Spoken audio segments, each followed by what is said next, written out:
ще разказвам за нашата раздяла. Дълго ще разказвам за нашата любов. Дълго ще си спомням за лунните ми нощи. Дълго ще си спомням за нашите мечти.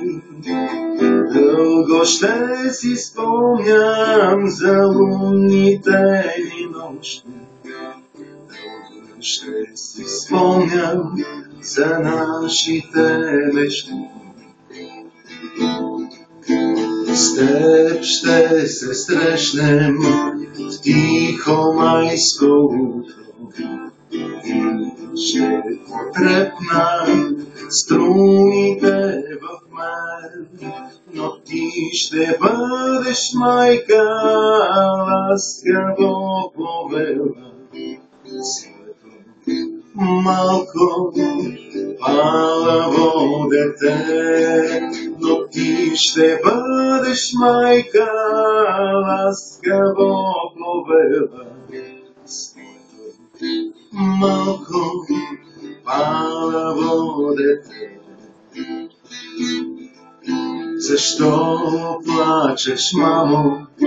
Детето ще попита.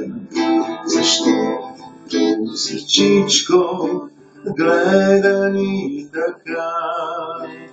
Нежно ще погариш детските кадрици и ще отминеш бавно в своят път. Нежно ще погариш детските кадрици и ще отминеш бавно в своя път.